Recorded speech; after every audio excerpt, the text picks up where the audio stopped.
तो आज का जो हमारे पास चैप्टर है वो है एसिड बेस एंड सॉल्ट।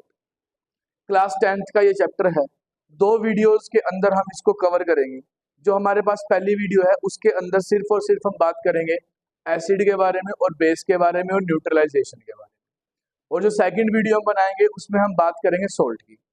तो सबसे पहले मैं बात करता हूँ इस चैप्टर में जो सबसे पहला पॉइंट है वो है इंडिकेटर्स। कि इंडिकेटर्स क्या होते हैं।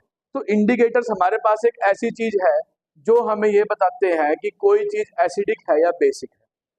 कोई चीज एसिडिक है या बेसिक है, इसको हम इंडिकेटर बोलते हैं। इंडिकेटर हमारे पास 2 तरह के पाए जाते हैं।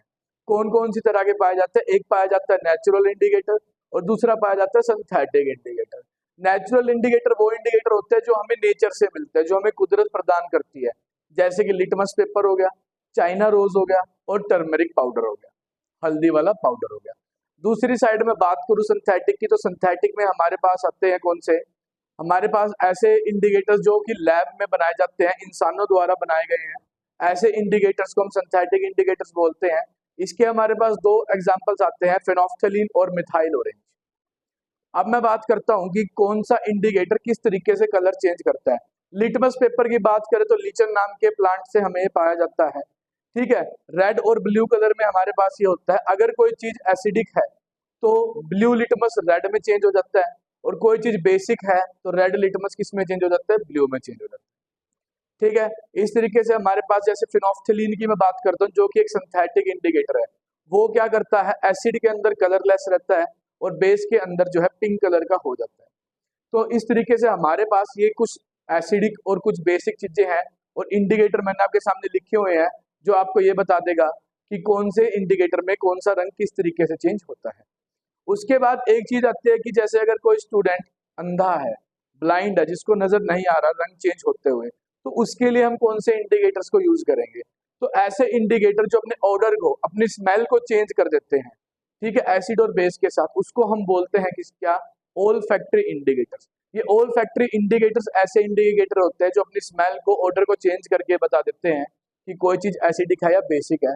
एग्जाम्पल्स के तौर पे मैं बात करता हूँ तो ओनियन इसका एग्जाम्पल आ जाएगा और वेनिला एसेंस इसका एग्जाम्पल एक आ जाएगा। इंडिकेटर्स के बाद जो हमारे पास नेक्स्ट टॉपिक आता है वो आता है एसिड।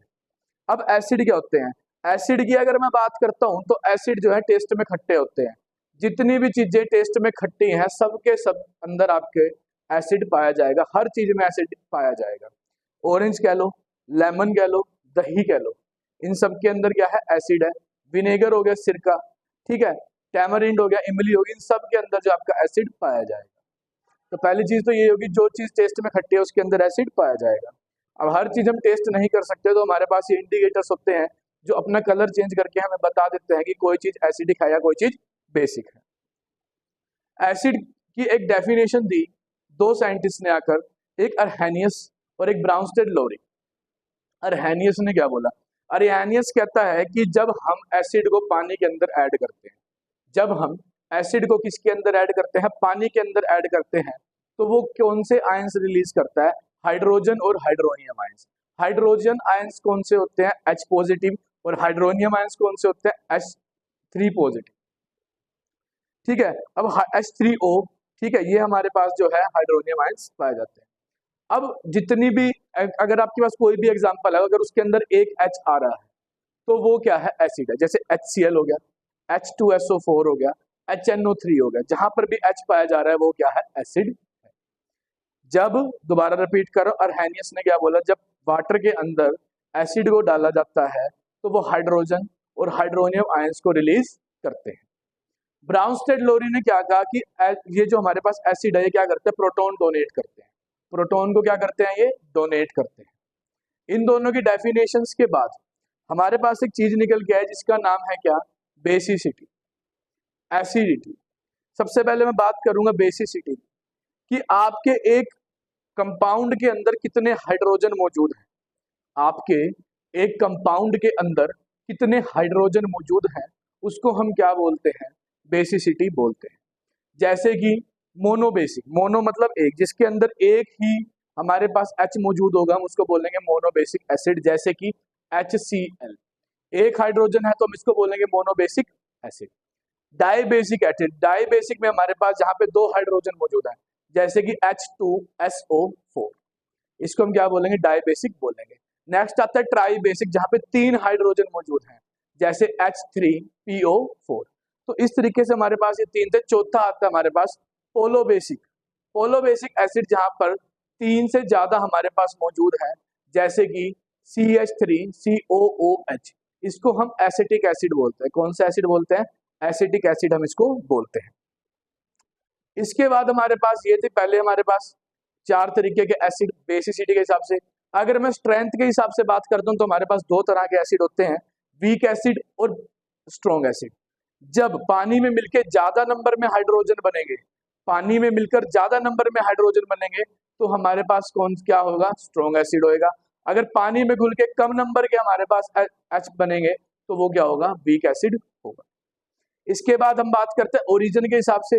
ओरिजिन के हिसाब से हमारे पास एसिड 2 तरह के पाए जाते हैं। कौन कौन से पाए जाते हैं, हमारे पास एक तो आता है नेचुरल एसिड, जो हमें कुदरत ने प्रोवाइड किया है, और एक आता है मिनरल एसिड, जो हम लैबोरेटरीज में बनाते हैं, हर जगह बनाते हैं।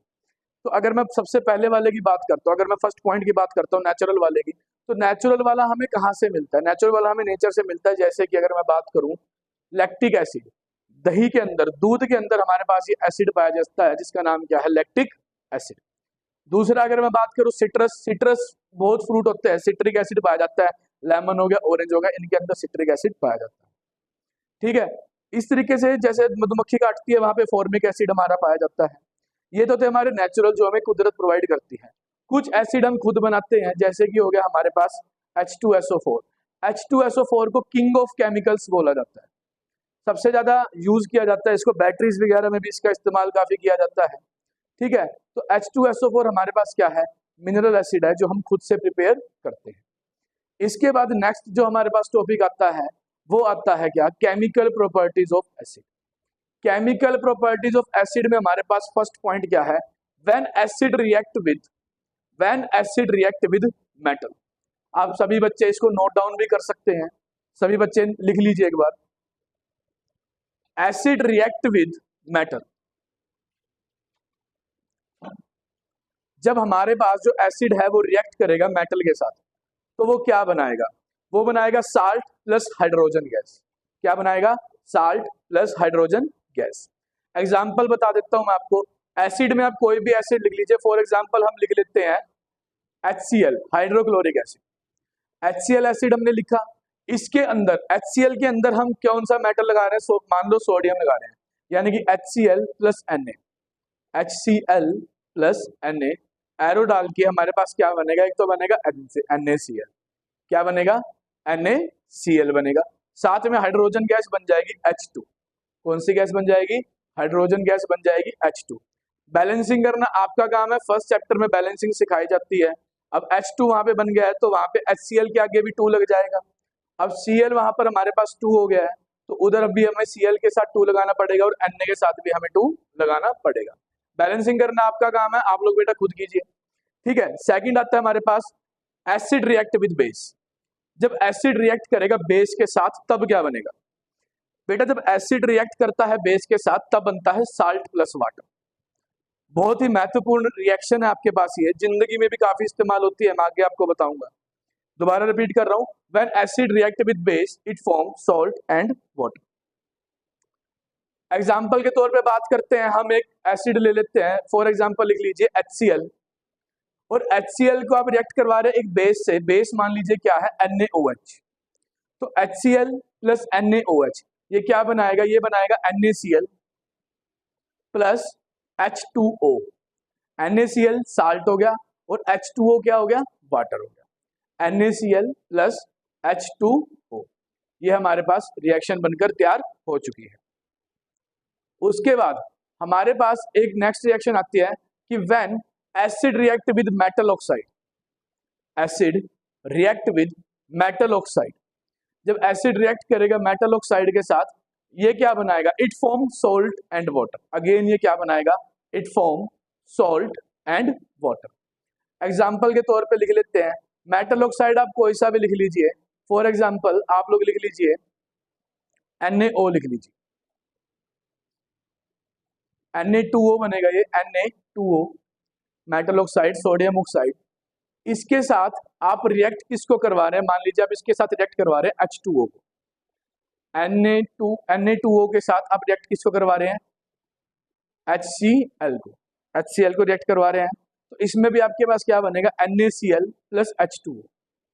याद रखिए acid plus base salt plus water, acid plus metal oxide salt plus water. अब दोनों चीजें सेम चीज बना रही है, तो मैं यहां से कह सकता हूं कि मेटल ऑक्साइड किस नेचर के होते हैं, बेसिक नेचर के होते हैं, क्योंकि जब एसिड ने बेस के साथ रिएक्ट करा साल्ट प्लस वाटर बना, एसिड ने मेटल ऑक्साइड के साथ रिएक्ट करा तब भी क्या बना, साल्ट प्लस वाटर बना। जब सेम चीज बन रही है तो मैं कह सकता हूं कि मेटल ऑक्साइड जो है वो किस नेचर के होते हैं, हमारे बेसिक नेचर के पाए जाते हैं। नेक्स्ट आता है metal react with carbonate and bicarbonate. Metal react with carbonate and bicarbonate. जब मेटल कार्बोनेट या बाइकार्बोनेट से रिएक्ट करेगा ये तब क्या बनाएगा, तो ये बनाएगा साल्ट प्लस वाटर और साथ में गैस बनाएगा कौन सी, कार्बन डाइऑक्साइड, CO2 गैस बनाएगा। Salt plus water plus CO2 gas ये बनाएगा। एग्जाम्पल मैं आपको एक बोल देता हूं, इक्वेशन बैलेंस और प्रोडक्ट आप ही बताइएगा इसके। फॉर एग्जाम्पल सबसे पहले मैं एसिड लिख लेता हूं, कोई भी एसिड लिख लो, फॉर एग्जाम्पल लिख लो H2SO4 लिख लो, ठीक है, आपने एसिड ले लिया H2SO4, इसको आप रिएक्ट करवा रहे हो किसी भी कार्बोनेट के साथ। फॉर एग्जाम्पल आप लोग लिख लो सोडियम कार्बोनेट Na2CO3, Na2CO3 के साथ रिएक्ट करवा रहे हो तो आपके पास तीन चीजें बन के आएंगी, एक तो वाटर H2O बन के आएगा, एक CO2 बन के आएगा और एक आपके पास क्या बनकर आएगा, साल्ट बनकर आएगा। साल्ट कौन सा बनकर आएगा, Na2SO4 sodium sulphate, sodium sulphate plus water plus carbon dioxide. तो बेटा ये थी आपकी केमिकल प्रॉपर्टीज ऑफ एसिड। और एक बात अर्हेनियस ने आपको बताई दी थी पानी वाली, मैं एक चीज और रिपीट करना चाहूंगा आपके सामने। जब आप लोग पानी के अंदर एसिड को डाल सकते हो, पानी के अंदर आप एसिड को डाल सकते हो, लेकिन एसिड के अंदर आप पानी को नहीं डाल सकते। दोबारा सुनिए, पानी के अंदर आप एसिड डाल सकते हो, लेकिन काफी सारे एसिड के अंदर आप एक बूंद पानी नहीं डाल सकते, वहां पे बहुत ही ज्यादा एक्सट्रीमली जो है रिएक्ट होएगा, वोलेंटली रिएक्ट होगा, एक्सोथर्मिक रिएक्शन ये आपकी पाई जाती है। तो बेटा यहाँ पे आपका जो है कंसेप्ट खत्म होता है किसका, एसिड का। अब मैं बात करूंगा बेस की, किसकी बात करता हूं, बेस की बात करता हूं। बेस टेस्ट में कड़वे पाए जाते हैं, सोपी टच है, चिकनाहट वाले ये होते हैं। इसके बारे में हमें स्टेटमेंट दी गई अर्हेनियस के द्वारा कि जब बेसिस को वाटर के अंदर डाला जाएगा तब ये बनाएंगे OH नेगेटिव आयंस, यानी कि हाइड्रोक्साइड आयंस। क्या बनाएंगे, OH negative ion hydroxide ions ये बनाएंगे। और ब्राउनस्टेड ने क्या कहा था कि एसिड प्रोटॉन डोनर है, वो प्रोटॉन को देता है और ये प्रोटॉन को लेता है, they are proton acceptor, they are proton acceptor. इन दोनों के बाद हमारे पास जो आती है इसकी, जैसे हमारे पास बेसिसिटी थी, इसमें हमारे पास आती है एसिडिटी। एसिडिटी क्या है कि एक कंपाउंड के अंदर कितने OH मौजूद हैं, वही बात आ जाती है। सबसे पहले कौन सा आता है, मोनो आता है। मोनो मतलब एक किसके अंदर होता है, जैसे सोडियम हाइड्रोक्साइड NaOH हो गया। डाई की बात करता हूँ, डाई के अंदर क्या आता है, मैग्नीशियम हाइड्रोक्साइड, ठीक है, या कैल्शियम हाइड्रोक्साइड आ जाता है, जैसे कि MgOH का ट्वाइस आ जाता है। ट्राई की बात करूँ तो ट्राई में हमारे पास एल्यूमिनियम हाइड्रोक्साइड आ जाता है, AlOH का थ्राइस। इसके बाद बेस भी आपके दो तरह के होते हैं, स्ट्रॉन्ग बेस और वीक बेस। स्ट्रॉन्ग बेस आपके पास ऐसे बेस होते हैं जो कि पानी में मिलने के बाद कम OH बनाते हैं, ज्यादा OH बनाते हैं। वीक वाले कौन से होते हैं, जो कम OH बनाते हैं। हेडिंग आप लिखिए केमिकल प्रॉपर्टीज ऑफ बेसिस, कि बेसिस की केमिकल प्रॉपर्टीज आपके पास कौन कौन सी है। तो बेसिस में सबसे पहले तो वही आता है कि बेस जब रिएक्ट करेंगे एसिड के साथ, तो जब बेस रिएक्ट करते हैं एसिड के साथ तो ये क्या बनाते हैं, साल्ट प्लस वाटर बनाते हैं। अभी हम पीछे पढ़कर आए हैं, सेम एग्जांपल आप लिख सकते हैं। दूसरा एग्जांपल क्या है कि जब बेस रिएक्ट करेगा नॉन मेटल ऑक्साइड के साथ, when base react with non metallic oxide, तब भी ये क्या बनाएगा, साल्ट प्लस वाटर बनाएगा। क्या बनाएगा, साल्ट प्लस वाटर। अगेन वही बात आ गई कि बेस के साथ जब नॉन मेटल रिएक्ट कर रहा है, नॉन मेटल ऑक्साइड रिएक्ट कर रहा है, तब भी साल्ट प्लस वाटर। और बेस के साथ जब एसिड रिएक्ट करता है तब भी क्या बन रहा है हमारे पास, साल्ट प्लस वाटर बन रहा है। तो मैं यहाँ से एक बात बोल सकता हूँ कि जो मेरे पास नॉन मेटेलिक ऑक्साइड है वो किस नेचर के हैं, एसिडिक नेचर के हैं। किस नेचर के हैं मेरे पास, एसिडिक नेचर के पाए जाते हैं। उसके बाद हमारे पास एल्कली नाम का एक शब्द आता है। एल्कलीज क्या होता है, ऐसे बेसिस जो वाटर में डिसोल्व हो सकते हैं उनको हम एल्कलीज बोलते हैं। ठीक है, एल्कलीज बेस है लेकिन सारे बेस एल्कली नहीं है। सारे एल्कली बेस हैं लेकिन सारे बेस एल्कली नहीं। ठीक है, दोनों चीजों में फर्क हमारे पास आता है। इसके बाद नेक्स्ट जो हमारे पास टॉपिक आता है वो आता है पीएच। पीएच का मतलब क्या होता है, power of hydrogen. PH value से हम क्या निकाल सकते हैं कि कोई चीज कितनी एसिडिक है और कोई चीज कितनी बेसिक है। बेसिकली हम पावर निकाल सकते हैं एसिड की और बेस की। हाइड्रोजन, जितने ज्यादा हाइड्रोजन होंगे उतनी ज्यादा चीज एसिड होगी, जितने ज्यादा कम हाइड्रोजन होंगे उतनी ज्यादा चीज क्या होगी, बेसिक होगी। हमारे पास ये वैल्यू लिखी जाती है 1 to 14, 1 से 7 तक या 1 से 6.9 तक लिख लीजिए। 1 to 6.9 ये तो आपका पाया जाता है एसिड, ठीक है, और 7.1 से 14 तक ये आपका पाया जाता है बेस। जो 7 है वो न्यूट्रल है। 7 क्या है हमारा, बिल्कुल न्यूट्रल पाया जाता है। ठीक है, अब मान लो आपको पीएच वैल्यू दे दी 1, पीएच वैल्यू दे दी 1, इसका मतलब क्या है कि आपके पास हाइड्रोजन की जो मात्रा है वो बहुत ज्यादा है और आपकी चीज क्या है, एसिडिक है। रेन वाटर की मैं बात करता हूं तो रेन वाटर थोड़ा सा हमारे पास कभी एसिडिक होता है कभी बेसिक भी होता है। एक एसिड रेन आती है तो एसिड रेन में हमारे पास जो पीएच वैल्यू है वो 5.5 से कम हो जाती है। ठीक है, अब इस पीएच वैल्यू की वजह से हमारे पास आता है यूनिवर्सल इंडिकेटर, जो रेड कलर पे एसिड शो करेगा, ब्लू कलर पे बेस शो करेगा और ग्रीन कलर पे न्यूट्रल शो करेगा। अब फॉर एग्जांपल 7 आ गई है या फिर हमारे पास 6 आ गया है तो जो रेड कलर है ना वो कम होता जाएगा और धीरे धीरे ऑरेंज में कन्वर्ट होता जाएगा, येलो आ जाएगा, ठीक है, फिर ग्रीन आ जाएगा, फिर दोबारा इंक्रीज करेगा और ब्लू तक चला जाएगा। इसको हमारे पास neutralization reaction acid plus base यानी कि साल्ट प्लस वाटर, इसके बहुत सारे यूजेस हमें देखने को मिलते हैं हमारी डेली लाइफ में। अब पहले बात करता हूं मैं ह्यूमन स्टमक से बात करता हूं, डाइजेस्टिव सिस्टम से बात करता हूं। हमारे स्टमक में HCl पाया जाता है, हाइड्रोक्लोरिक एसिड पाया जाता है। आप लोग जब कुछ स्पाइसी खा लेते हो, ठीक है, तो उस एसिड की मात्रा हमारे पेट में जो है ज्यादा बढ़ जाती है, जिसकी वजह से वो पेन और इरिटेशन करना शुरू कर देता है। तो हम लोग बेसिकली क्या करते हैं, डाइजीन की गोली खाते हैं, डाइजीन पीने वाली भी आती है, इनो का कंज्यूम करते हैं। बेसिकली इनके अंदर क्या है, इनके अंदर होता है मैग्नीशियम हाइड्रोक्साइड। मैग्नीशियम हाइड्रोक्साइड क्या है, एक बेस है। अगेन वही बात आ गई, एसिड और बेस मिलकर क्या बना देगा, साल्ट प्लस वाटर बना देगा। जितना भी जरूर ज्यादा होगा एसिड वो सारा एसिड क्या हो जाएगा, आपका न्यूट्रल हो जाएगा।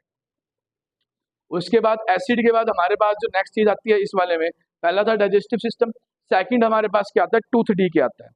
हमारे माउथ में सलाइवा मौजूद है जो कि बेसिक नेचर का होता है। थूक को हम सलाइवा बोलते हैं, बेसिक नेचर के पाया जाता है। हम कुछ भी शुगर वगैरह खाते हैं तो एसिड और बेस मिलकर साल्ट प्लस वाटर बन जाता है क्योंकि हम रोजमर्रा में पेस्ट कर रहे हैं। लेकिन अगर हम पेस्ट करना छोड़ दें, हम टूथ पेस्ट करना छोड़ दें तो बेसिकली क्या होगा, हमारे दांतों के ऊपर एक कोटिंग बन जाएगी जिसकी वजह से हमारा सलाइवा उसको साफ नहीं कर पाएगा, ठीक है, जिसकी वजह से आपके जो मसूड़े वगैरह है, जो दांत वगैरह वो खराब हो जाएंगे। इसको बेसिकली हम क्या बोलते हैं, टूथ डीके बोलते हैं। क्या बोलते हैं, टूथ डीके। इनेमल होता है, इसको हम मसूड़े बोलते हैं, जिससे शुगर वगैरह के ज्यादा कंज्यूम से एसिड ज्यादा हो जाएगा और वो खत्म नहीं हो पाएगा। तो ऐसी सिचुएशन में टूथ डीके को ठीक करने का इलाज क्या है कि हमें दिन में खाने के बाद पेस्ट करना चाहिए ताकि एसिड और बेस मिलकर क्या बना दे, दोबारा साल्ट प्लस वाटर बना दे। नेक्स्ट हमारे पास आता है आप लोगों को जैसे मधुमक्खी काटती है या भीड़ड़ भी काटती है, तो मधुमक्खी और भीड़ड़ काटने से पेन और इरिटेशन होता है क्योंकि वो हमारे शरीर के अंदर एक एसिड छोड़ते हैं जिसको हम बोलते हैं फॉर्मिक एसिड। फॉर्मिक एसिड छोड़ दिया, लोग क्या करते हैं उसी टाइम उसके ऊपर लोहा रगड़ते हैं। अगेन मेटल है, मेटल किस नेचर का होता है, बेसिक नेचर का होता है, ठीक है, वही बात है। शरीर में एसिड है, वो आ गया बेस, बेस एसिड और बेस मिलकर क्या बना देगा, साल्ट प्लस वाटर बना देगा। इसके बाद नेक्स्ट जो हमारे पास टॉपिक आता है वो कौन सा आता है कि अगर एक प्लांट होता है हमारे पास नेटल स्टिंग, वो क्या करता है, वो प्लांट अगर हमें चुभ जाता है तो वो हमारे शरीर में मेथेनोइक एसिड छोड़ देता है। उसको ठीक करने के लिए हमारे पास एक डॉग प्लांट आता है, रेमेडी है, रेमेडी मतलब इसको ठीक कर सकते हैं। उसके पत्तों को जब हम रब करते हैं उसमें बेस होता है तो एसिड और बेस मिलकर दोबारा क्या बना देता है, साल्ट प्लस वाटर बना देता है। एक पौधा आपने उगाना है, वो पौधा एक प्रॉपर पीएच वैल्यू की रेंज में ही उगेगा, वो ज्यादा रेंज में नहीं उगने वाला, वो न्यूट्रल ही उगेगा। अगर वो मिट्टी ज्यादा बेसिक होगी है तो आप उसके अंदर एसिड डाल दोगे, और ज्यादा एसिड होगी है तो आप उसके अंदर क्या डाल दोगे, बेस डाल दोगे। और अगेन वही बात, एसिड और बेस मिलकर क्या बन जाएगा, साल्ट प्लस वाटर बन जाएगा। तो ये हमारे पास कुछ एग्जांपल्स थे किसके, न्यूट्रलाइजेशन रिएक्शन के। नेक्स्ट वीडियो में मैं आपको बताऊंगा कि साल्ट कौन कौन से होते हैं, कैसे कैसे वो बनते हैं और क्या क्या उनके यूजेस होते हैं। Thank you so much.